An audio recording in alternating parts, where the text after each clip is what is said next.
नमस्कार दोस्तों, मेरा नाम है दीपक कुमार और आपका हार्दिक स्वागत है हमारे YouTube चैनल पर। दोस्तों, हमारे चैनल पर आपको हेल्थ से यानी कि स्वास्थ्य से संबंधित वीडियो मिलती है जो कि आपके और आपके परिवार के लिए महत्वपूर्ण होती है।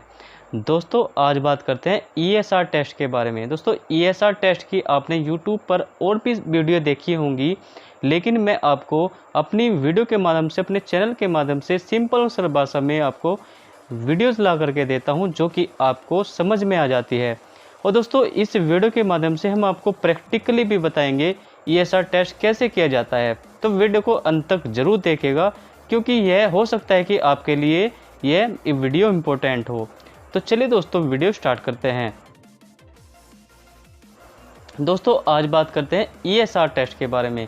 ESR होता क्या है, ESR क्यों किया जाता है, क्यों डॉक्टर इसको सजेस्ट करते हैं और किन टेस्टों के साथ इस टेस्ट को लिखा जाता है डॉक्टर द्वारा, कैसे इसको प्रैक्टिकली किया जाता है, इन सभी सवालों को देखते हुए सबसे पहले ESR की फुल फॉर्म क्या होती है।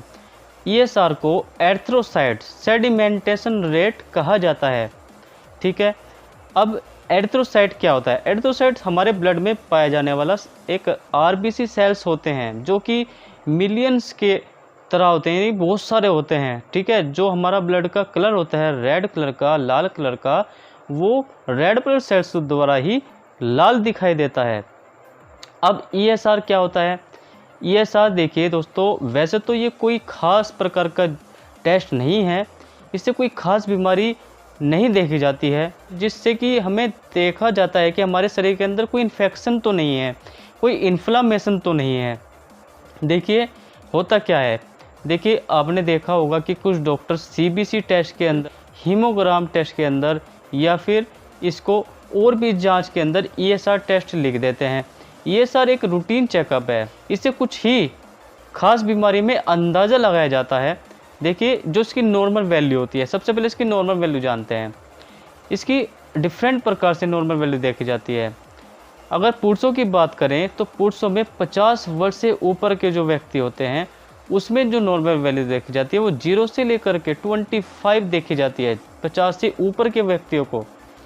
अगर 50 से नीचे के व्यक्तियों की बात की जाए तो ये 50 से नीचे के व्यक्तियों में 0 से 20 मिलीमीटर पर हावर देखी जाती है।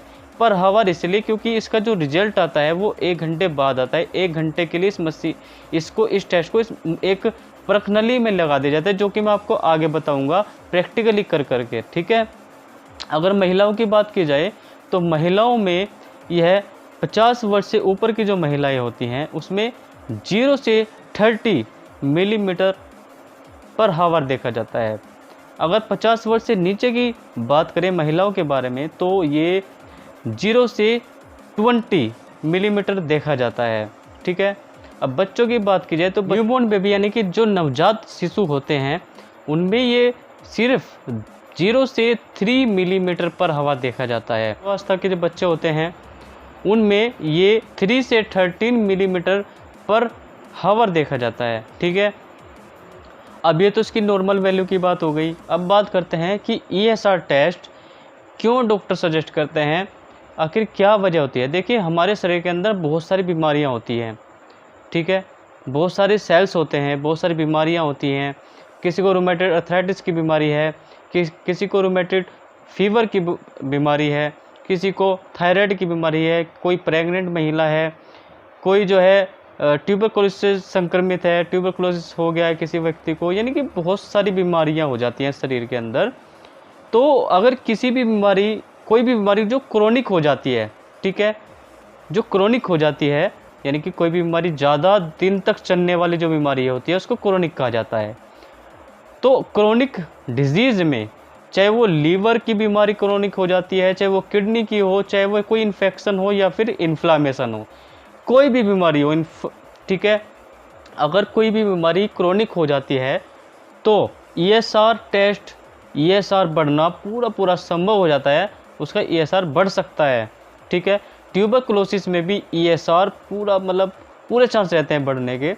और अगर जैसा कि मैंने आपको बताया कोई क्रोनिक डिजीज़, चाहे वो लीवर से रिलेटेड हो, हार्ट से रिलेटेड हो, किडनी से रिलेटेड हो, कोई भी क्रोनिक डिजीज़ है तब भी ESR बढ़ जाता है।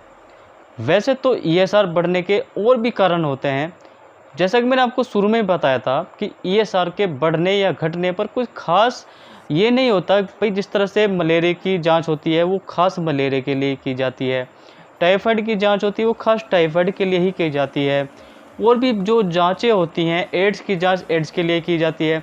उसी प्रकार से जो ESR होता है उसे कोई ख़ास बीमारी नहीं देखी जाती है, नहीं आंकी जाती है। आपने देखा होगा कि कुछ व्यक्तियों का ESR 80 तक चला जाता है और हम उसको ये साबित नहीं कर सकते कि उसको ट्यूबरकुलोसिस है, क्योंकि हो सकता है कि क्या, सबसे पहले हमें देखना पड़ेगा कि कोई अगर ये महिला है तो प्रेग्नेंट तो नहीं है, क्योंकि प्रेगनेंसी में ये ESR जो है बढ़ जाता है। हो सकता है कि क्या पता उस पेशेंट का हीमोग्लोबिन ही कम हो, ठीक है। हीमोग्लोबिन अगर यानी कि खून की कमी ही शरीर के अंदर कम होगी, खून की कमी होगी, तब भी ESR बढ़ जाता है। ESR जो इसकी जो जांच होती है, ठीक है, वो कैसे की जाती है? देखिए, इसमें कोई खास प्रिकॉशन की ज़रूरत तो नहीं रहती। अगर इस टेस्ट को आप कराते हैं, पैथोलॉजी सेंटर पे इसकी जांच की जाती है। वहाँ पर आप जाएंगे तो सिंपल सा आपकी बाजू से ब्लड ले लिया जाता है, और ब्लड जब भी लिया जाता है एक मतलब नीडल से आपकी जो बाजू होती है वो पंचर करके ब्लड लिया जाता है 1.5 से 2 ml। इसमें कुछ खास ज़्यादा दुख नहीं होता है।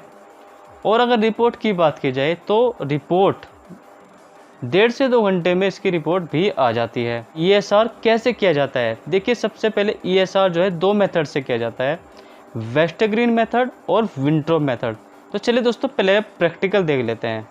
तो दोस्तों, हमारे पास यहाँ पर 2 स्टैंड हैं। ये जो बड़े वाला स्टैंड है ये वेस्टग्रीन का है और छोटे वाला विंट्रोब मेथड है। अब देखिए, वेस्टग्रीन मेथड से मैं आपको ब्लड दिखा रहा हूँ किस तरह से ESR लगाया जाता है। ये मेरे हाथ में ब्लड के साथ साथ टेस्ट ट्यूब है, ESR प्रणाली। अब मैं इसमें ब्लड ले लेता हूँ और इस तरह से मैंने इसको ब्लड को भर लिया है इस प्रणाली के अंदर, और अब मैं इसको लगा देता हूँ। इसके बाद दोस्तों, अब मैं विंट्रोब मेथड से आपको दिखा रहा हूँ विंट्रोब मेथड से कैसे ESR लगाया जाता है। देखिए, ये एक छोटी प्रणाली होती है विंट्रोब मेथड की। एक सिरिंज की सहायता से एक नीडल होती है लंबी, ये खास विंट्रोब मेथड में ही काम आती है। अब मैंने इसको ब्लड ले लिया है इसमें, और अब मैं इस प्रणाली के अंदर इसको धीरे धीरे इसको डालूंगा। यहाँ पर 0 सेट होती है, 0 तक ब्लड लाना पड़ता है, चाहे वो वेस्टग्रीन मेथड में हो या फिर विंट्रोब मेथड में हो, ठीक है। अब यहाँ पर ये 0 तक आ गया है।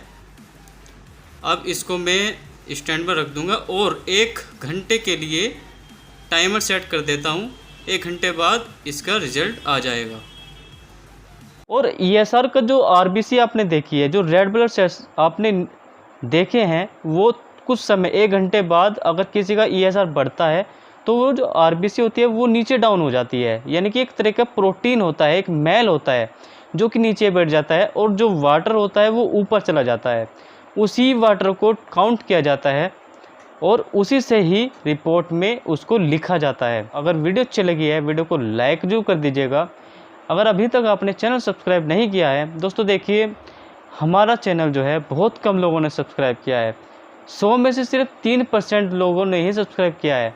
97% लोग सब्सक्राइब नहीं करते हैं, वीडियो देखते हैं और चले जाते हैं। तो मेरा आपसे अनुरोध है, हाथ जोड़ करके अनुरोध है कि आप चैनल को सब्सक्राइब ज़रूर कीजिएगा, क्योंकि आगे भी आपको स्वास्थ्य से रिलेटेड वीडियो मिलने वाली है। बहुत अच्छी अच्छी वीडियो इस चैनल पर आपको मिलेंगी। तो दोस्तों, मिलते हैं नेक्स्ट वीडियो में नेक्स्ट टॉपिक के साथ। तब तक के लिए जय हिंद, वंदे मातरम।